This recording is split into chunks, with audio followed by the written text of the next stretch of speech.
Oke, Assalamualaikum warahmatullahi wabarakatuh. Perkenalkan, nama saya Aurizal Ardianto dengan NIM 2324101086 dari Prodi Sistem Informasi Fakultas Ilmu Komputer Universitas Jember. Pada bahasan kali ini, saya akan menjelaskan tentang manajemen transportasi dan distribusi pada mata kuliah Supply Chain Management. Oke, lanjut. Nah, tujuan pembelajaran ini, mahasiswa mampu memahami konsep dasar transportasi dan distribusi dalam rantai pasok. Di sini mahasiswa itu diharapkan untuk mampu menjelaskan bagaimana barang berpindah dari produsen ke konsumen. Lanjut, mahasiswa mampu mengidentifikasi peran teknologi informasi dalam manajemen transportasi. Nah, di sini mahasiswa itu mampu bagaimana sistem digital seperti GPS, IoT, dan lain-lain itu bisa membantu mengatur transportasinya.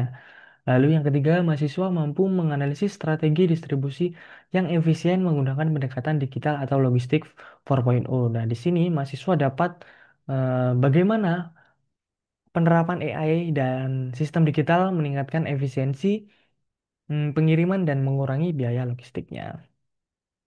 Next, di sini ada konsep dasar transportasi dalam supply chain management. Di sini transportasi adalah proses pemindahan barang atau jasa dari satu titik ke titik lain dalam rantai pasok dengan tujuan memenuhi permintaan pelanggan secara tepat waktu dan efisien. Dalam supply chain management, transportasi berfungsi sebagai penghubung antara proses utama yang ada procurement, production, distribution, dan customer.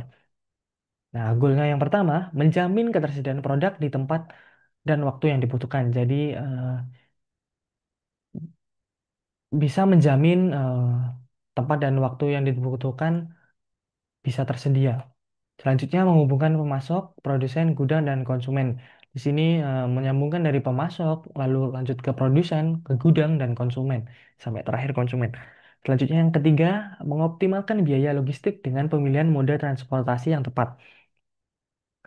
Memilih transportasi yang tepat dapat mengoptimalkan biaya, jadi tidak terlalu kos biayanya. Lanjut yang keempat, meningkatkan pelayanan pelanggan on time delivery dan kondisi barang baik. Oke, nah ini ada contohnya. Darat dan udara. Contohnya perusahaan e-commerce seperti Shopee menggunakan kombinasi transportasi darat dan udara untuk memastikan pengiriman cepat ke seluruh Indonesia. Jadi Shopee itu menggunakan transportasi darat dan udara, tidak hanya darat, tapi dia juga menggunakan udara agar bisa menjangkau ke semua eh, pulau-pulau dari ujung sana pulau sampai ke seberang pulau. Lalu GoSend dan Grab Express memanfaatkan sistem informasi real time untuk efisiensi rutenya. Nah, ini jadi bisa memilih rute yang tercepat. Oke, lanjut. Peran transportasi dalam rantai pasok. Di sini yang pertama ada procurement, yaitu pengiriman bahan baku dari supplier ke pabrik. Di sini mengangkut atau memindahkan bahan baku dari pemasok ke pabriknya. Lanjut, inventory menentukan jumlah persediaan yang aman dengan lead time transportasi. Di sini menjaga untuk aliran barang agar tidak terjadi kekurangan stoknya. Warehouse atau gudangnya distribusi barang dari gudang ke pelanggan antar gudang. Nah, ini mengatur pergerakan gudang eh, atau barang keluar masuknya dari gudang tersebut. Nah, lanjut, pentingnya efisiensi biaya dan waktu. Biaya transportasi bisa mencapai 30-50% dari total biaya logistik. Nah, cara meningkatkan efisiensinya bisa dicapai dengan route optimization atau pemilihan rute tercepat dan termurah. Lalu ada load consolidation, yaitu penggabungan muatan. Jadi ini digabungkan beberapa muatan dari yang kecil jadi yang besar gitu. Kalau rutenya tadi yaitu pemilihan rute tercepat dan murah. Lalu digital tracking dan analisis ini memantau performa transportasi secara real time. Nah, ini contohnya digital SCM. Sistem Transportation Management System atau TMS. berbasis AI menganalisis rute dan beban kendaraan untuk menghemat hingga 20% biaya operasional dan mempercepat pengiriman. Oke, lanjut ke jenis dan moda transportasi dalam supply chain management. Nah, moda transportasi adalah sarana atau cara pengangkutan barang dari satu titik ke titik lain dalam rantai pasok untuk mendukung kelancaran distribusi barang.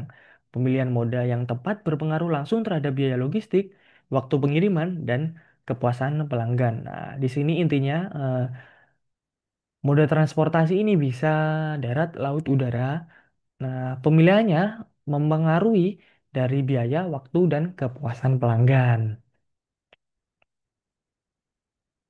Nah, untuk biaya ini disesuaikan anggaran dan jenis barangnya ya. Kalau waktunya itu kecepatan, lalu kapasitas bisa jadi jarak juga bisa, jarak dekat jauhnya, lalu keamanannya juga, resiko kerusakan atau kehilangan barang itu sangat berpengaruh untuk pemilihan modanya. Lalu jenis dan moda transportasi. Nah, ini ada moda darat yang saya sebutkan tadi ya. Darat, laut, udara, rel, dan pipa. Nah, untuk darat sendiri, kelebihannya itu fleksibel, cocok untuk jarak pendek menengah. Kelemahannya terpengaruh kemacetan atau kapasitas terbatas. Nah, ini bisa kekurangannya itu atau kelemahannya apabila ada kemacetan seperti ada demo, ada eh, cuaca yang kurang mendukung atau jalan yang rusak itu bisa mempengaruhi. Contoh penggunaannya pengiriman antar kota atau last mile delivery. Lalu laut, kapal kargo atau kontainer. Biaya murah, murah untuk volume besar. Tapi kelemahannya itu waktunya lama dan tergantung cuaca. Nah, untuk ini apa kelemahannya itu benar karena cuaca itu sangat mempengaruhi. Lalu contoh penggunaannya itu ada dibuat ekspor, impor atau pulau antar pulau atau negara. Lalu udara, pesawat kargo. Ini kelebihannya waktu tercepat cocok untuk barang yang urgent. Kelemahannya biaya tinggi, kapasitas terbatas, dan resikonya itu tinggi juga. Contoh penggunaannya ada barang elektronik, farmasi, dokumen penting. Lalu yang selanjutnya rel atau kereta barang. Kelebihannya itu stabil, ramah lingkungan, volume besar. Kelemahannya terbatas jalur. Jadi tidak bisa masuk-masuk ke pelosok-pelosok atau yang tidak ada relnya. Lalu pengiriman, contoh penggunaannya pengiriman bahan baku industri antar kota besar. Nah, itu hanya di kota-kota besar. Pipeline atau pipa, kelebihannya efisiensi untuk cairan atau gas menjadi aman. Lalu kelemahannya biaya awal infrastruktur tinggi. Contoh penggunanya transportasi minyak, gas, dan air. Nah, kriteria pemilihan moda transportasi. Yang pertama biaya, sesuai anggaran dan jenis barang, seperti yang saya sebutkan tadi. Lalu kapasitas, disesuaikan dengan volume dan berat barang. Lalu waktu, ketepatan pengiriman menjadi prioritas. Lalu jarak, jarak pendek itu darat, jarak jauh itu laut atau udara. Untuk keamanan, tingkat risiko kerusakan dan kehilangan barang. Nah, ini ada studi kasus perbandingan biaya dan waktu. Nih, ada moda truk dan darat, rute Surabaya-Jakarta, door to door, waktu tempuh 18 sampai 24 jam. Biaya per ton 1.500.000. Nah, di sini yang paling murah, murah kapal laut, pelabuhan ke pelabuhan. 2 sampai tapi waktunya lama, 2 sampai 3 hari dengan biaya per ton 800.000. Pesawat kargo ini waktu tempuhnya yang paling cepat. Bandara ke bandara hanya 2 sampai 3 jam, biaya per tonnya 3 juta. Nah, analisis pemilihan moda transportasi. Pemilihan moda transportasi bergantung pada tujuan utama perusahaan dalam mengelola rantai pasok. Setiap moda memiliki trade-off atau kompromi antar biaya, waktu, dan fleksibilitas. Nah, ini prioritas utama, efisiensi biaya, kecepatan waktu, fleksibilitas, dan jangkauan. Nah, moda yang dipilih misal efisiensi, laut, seperti yang contohnya tadi ya. Alasan, biaya per ton paling rendah, cocok untuk volume besar dan pengiriman tidak mendesak. Kecepatan waktu udara, seperti yang tadi ya, waktu pengiriman tercepat, ideal untuk barang nilai tinggi atau mendesak, meski biayanya tinggi. Lalu fleksibilitas dan jangkauan, ambil di moda darat, karena menjangkau lokasi manapun, door to door, cocok untuk distribusi regional dan last mile delivery. Nah, tidak ada moda, ingat, tidak ada moda yang paling sempurna. Strategi terbaik adalah kombinasi multimodal transport yang menyesuaikan kebutuhan biaya, waktu, dan jenis produk.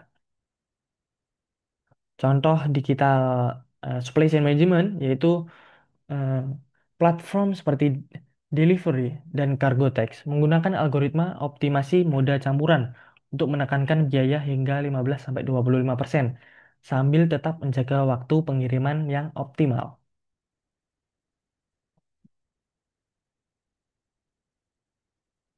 Lanjut, manajemen transportasi dalam supply chain management. Manajemen transportasi adalah proses perencanaan, pengorganisasian, pengendalian, dan optimasi aktivitas pengangkutan barang agar pengiriman berlangsung menjadi efisien, tepat waktu, dan hemat biaya. Tujuan utama yaitu menurunkan biaya logistik tanpa mengorbankan kecepatan dan keandalan distribusi. Nah, komponen utama dari manajemen transportasi ini, perencanaan rute dan jadwal pengiriman. Yang pertama, menentukan rute tercepat dan paling hemat bahan bakar. Yang kedua, menyesuaikan jadwal dengan permintaan dan kapasitas kendaraan. Contohnya sendiri ada aplikasi Google Maps, API, dan AI Route Optimizer pada JNT dan Grab Express. Selanjutnya, manajemen armada, fleet management. Yang pertama, pengelolaan kendaraan, truk mobil, dan motor untuk efisiensi operasional. Yang kedua, meliputi pemeliharaan, pelacakan GPS, dan monitoring pengemudi. Contohnya, sistem freight tracking IoT memantau lokasi dan konsumsi bahan bakar secara real time. Strategi efisiensi dan pengukuran kinerja, konsolidasi dan cross-docking. Konsolidasi adalah menggabungkan beberapa pengiriman kecil menjadi satu muatan besar, menurunkan biaya agar bisa menurunkan biaya transportasi. Jadi, menggabungkan beberapa pengiriman kecil menjadi muatan yang lebih besar agar biaya transportasinya itu tidak membengkak. Cross-docking adalah barang dari pemasok langsung dipindahkan ke kendaraan distribusi tanpa disimpan lama di gudang. Tujuannya untuk menghemat waktu dan penyimpanan. Contohnya, sistem logistik Tokopedia Fulfillment menggunakan konsep cross-docking untuk pengiriman yang cepat. Lalu strategi efisiensi dan pengukuran kerja. Di sini ada transport cost analysis. Analisis biaya meliputi bahan bakar, tenaga kerja, sopirnya, pemeliharaan kendaraan, biaya tol, parkir, dan overhead. Tujuannya menemukan kombinasi moda dan rute paling efisien secara biaya. Nah, di sini indikatornya ada lead time, on time in fuel, transport cost per unit, fuel efficiency. Nah, di sini maknanya lead time itu waktu total dari pemesanan hingga barang diterima. eh, jadi waktu pemesanannya customer itu sampai barang diterima ke customer. Tujuannya itu adalah semakin cepat, semakin baik. On time in fuel yaitu barang dikirim tepat waktu dan jumlah sesuai, kurang lebih 95%. Transport cost per unit, biaya transport per produk. Tujuannya itu menekan biaya logistik. Selanjutnya, fuel efisiensi, rasio jarak tempuh terhadap konsumsi bahan bakar. Tujuannya yaitu optimalisasi BBM dan ramah lingkungan. Nah, sistem transportasi manajemen sistem atau TMS modern dapat mengintegrasikan data rute, armada, biaya, dan KPI untuk memberikan rekomendasi otomatis dalam pengambilan keputusan transportasi. Nah, di sini ada konsep dan fungsi transportasi manajemen sistem atau TMS.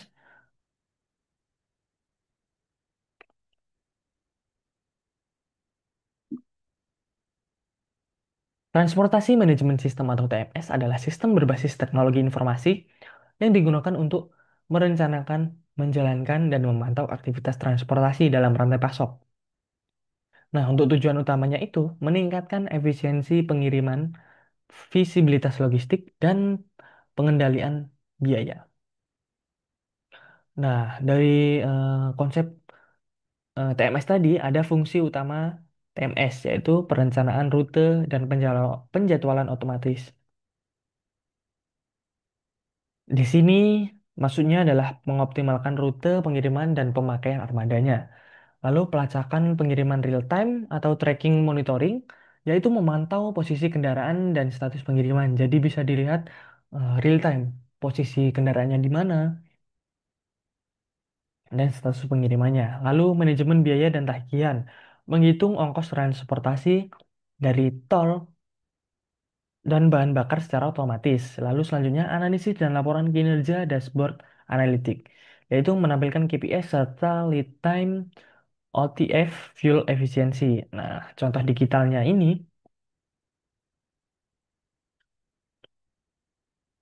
TMS modern menggunakan AI untuk memprediksi waktu tiba dan IoT sensor untuk mendeteksi kondisi kendaraan itu. Oke, lanjut. Komponen dan implementasi TMS. Transportation Management System atau TMS adalah sistem berbasis teknologi informasi yang digunakan untuk merencanakan, menjalankan, dan memantau aktivitas transportasi dalam rantai pasok. Tujuan utamanya yaitu meningkatkan efisiensi pengiriman, visibilitas logistik, dan pengendalian biaya. Nah, fungsi utama TMS itu sendiri, yang pertama ada perencanaan rute dan penjadwalan otomatis, ada pelacakan pengiriman real time, ada manajemen biaya dan tagihan, ada analisis dan laporan kinerja. Itu semua adalah fungsi utama TMS. Nah, untuk yang pertama perencanaan rute dan penjadwalan otomatis itu tujuannya itu mengoptimalkan rute dan pengiriman dan pemakaian armada. Sama sih yang seperti tadi ya, manajemen biaya tagihan, analisis, selanjutnya integrasi TMS dengan ERP dan WMS. ERP Enterprise Resource Planning yaitu sinkronasi data pesanan, biaya, dan faktur. WMS yaitu Warehouse Management System mengatur waktu bongkar muat, stok, dan alur distribusi. Manfaat integrasinya itu sendiri yaitu proses otomatis dari order sampai ke pengiriman sampai ke pelaporan tanpa input manual atau tanpa dilakukan input manual. Contoh aplikasi dari digital berbasis AI atau IoT yaitu Oracle Transportation Management atau OTM, yaitu perencanaan multimodal moda global. Lalu ada SAP TMS yaitu integrasi penuh dengan ERP, SAP. Lalu untuk delivery dan Cargo Tax Indonesia yaitu AI Route Optimization dan GPS Live Tracking. Jadi bisa memantau GPS-nya. RFID tracking yaitu identifikasi otomatis barang masuk atau keluar kendaraan. Nah, ini ada studi kasus implementasi TMS di perusahaan logistik digital. Contohnya, di JNT Express Indonesia menggunakan TMS berbasis AI GPS untuk memantau lebih dari 20.000 armada. Sistem ini menganalisis rute terbaik secara real time berdasarkan lalu lintas, cuaca, dan beban kendaraan. Nah, hasilnya bahan bakar meningkat sebesar 18%, waktu pengiriman turun 25%, dan kemuasan pelanggan naik signifikan. Nah, jadi ini implementasi TMS ini membuat kepuasan pelanggan menaik signifikan. Tapi waktunya turun 25% dan bahan bakarnya itu juga meningkat sebanyak 18%. Nah, konsep dasar distribusi dalam supply chain management ini yaitu pengertian dari distribusi tersendiri, yaitu proses penyaluran produk dari produsen ke konsumen melalui berbagai saluran agar produk tersimpan di tempat, waktu, dan jumlah yang tepat. Dalam supply chain management, distribusi merupakan tahap akhir yang menghubungkan produk dengan pelanggan. Nah, peran distribusi terhadap kekuasaan pelanggan itu sendiri yaitu berperan penting dalam membutuhkan kecepatan, keandalan, dan ketersediaan produk. Peran utamanya yaitu menjamin ketersediaan produk, yaitu availability. Yang kedua, mengurangi waktu tunggu pelanggan, yaitu delivery lead time. Yang ketiga, meningkatkan kepastian pengiriman dan layanan purna jual. Yang keempat, mendukung pengalaman pelanggan atau customer experience. Contohnya sendiri ada Tokopedia dan Shopee, yaitu memanfaatkan jaringan distribusi gudang fulfillment center untuk mempercepat pengiriman ke pelanggan. Nah, yang selanjutnya saluran dan strategi distribusi. Di sini ada saluran jenisnya langsung dan tidak langsung. Kalau langsung itu produsen menjual langsung ke konsumen tanpa perantara. Kalau tidak langsung itu melibatkan perantara seperti distributor, agen, atau retailer. Contohnya yang langsung itu penjualan online melalui website resmi atau aplikasi. Yang tidak langsung, produk pabrikan dijual lewat toko retail atau marketplace. Jadi dijualkan di toko-toko atau marketplace. Strategi distribusi. Strategi distribusi ini yang pertama ada intensif, selektif, dan eksklusif. Apa sih intensif itu? Ciri-ciri utamanya yaitu produksi tersedia di banyak lokasi. Nah, tujuannya meningkatkan volume dan penjualan. Contohnya, minuman ringan, Coca-Cola, terus Fanta, terus Sprite, dan lain-lain. Yang selektif hanya di toko tertentu. Tujuannya menjaga citra dan kontrol pasar. Contohnya ini ada elektronik, Samsung Store. Nah, itu hanya menjual Samsung begitu elektroniknya. Lalu eksklusif, ciri utamanya distribusi sangat terbatas. Tujuannya menciptakan kesan premium. Contohnya mobil mewah, BMW, Lexus, Lamborghini. Nah, itu kan memberikan kesan-kesan premium bagi pembeli. Jaringan dan desain distribusi. Jaringan distribusi adalah struktur fisik dan sistem aliran barang yang menghubungkan produsen, gudang, dan pelanggan akhir. Tujuannya yaitu memastikan produk sampai ke pelanggan secara cepat, tepat, dan efisiensi melalui desain jaringan yang optimal. Jadi intinya di sini adalah aliran sistem barang dari produsen ke gudang ke pelanggan akhir. Nah, di sini ada faktor yang mempengaruhi desain jaringan distribusi itu sendiri, yaitu yang pertama lokasi pelayanan, yaitu menentukan titik gudang dan rute pengiriman. Yang kedua, biaya transportasi dan operasional, mempengaruhi jumlah dan lokasi fasilitas.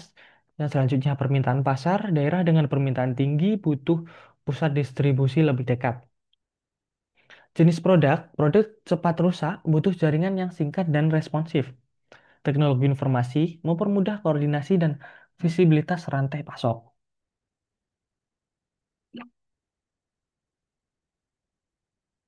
Nah, contoh-contohnya itu seperti perusahaan logistik menggunakan sistem GIS atau Geographic Information System untuk menentukan lokasi gudang yang optimal. Nah, selanjutnya ada trade-off atau biaya versus kecepatan pengiriman. Nah, di sini ada eh, fokusnya ada dua ya, biaya rendah dan kecepatan tinggi. Biaya rendah ini jaringannya terpusat, kalau kecepatan tinggi ini jaringan terdesentralisasi.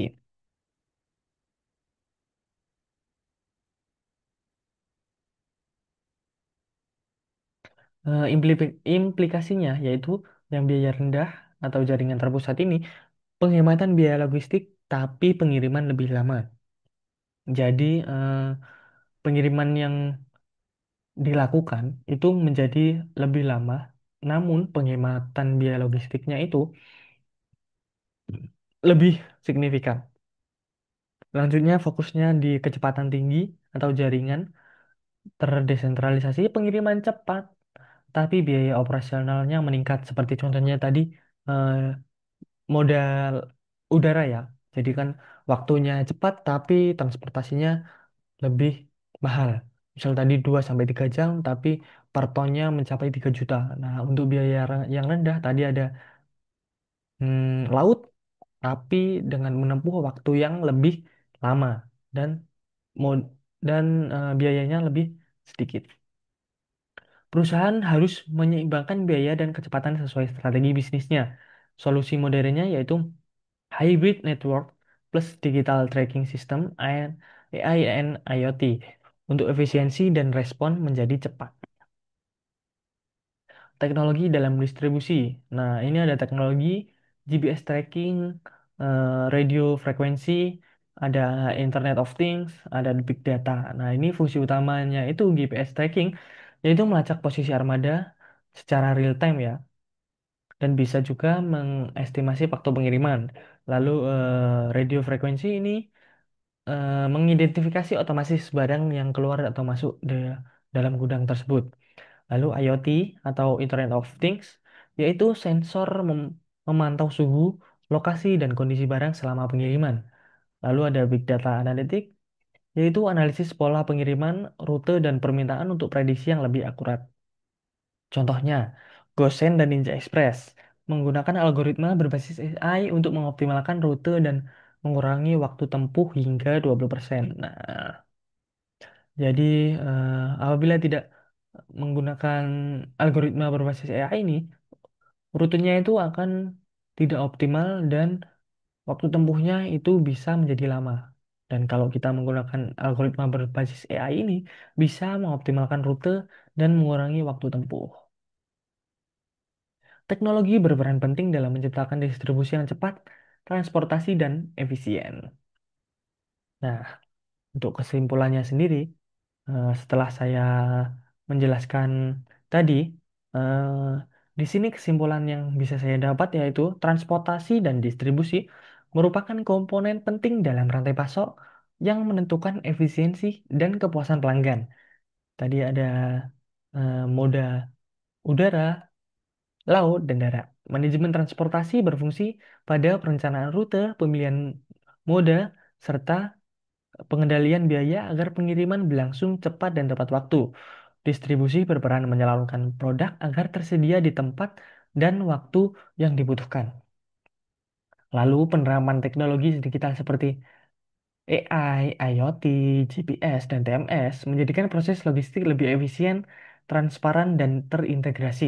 Dengan digitalisasi itu tersendiri, perusahaan dapat menekan biaya, meningkatkan kecepatan pengiriman, serta memperkuat daya saing. Nah, di sini mahasiswa ilmu komputer ini memiliki peran strategi sangat penting ya dalam mengembangkan sistem logistik digital berbasis AI, IoT, dan data analitik. Karena penting dalam mengembangkan sistem dan inovasi digital ke depannya. Mungkin itu saja yang bisa saya sampaikan dalam kesempatan kali ini di bahasan manajemen transportasi dan distribusi pada mata kuliah Supply Chain Management. Apabila ada salah kata, salah pengucapan, atau pemahaman yang kurang jelas, atau masih dibingungkan, saya Aurizal Ardianto mohon maaf sebesar-besarnya. Cukup sekian yang bisa saya sampaikan. Wassalamualaikum warahmatullahi wabarakatuh. Terima kasih.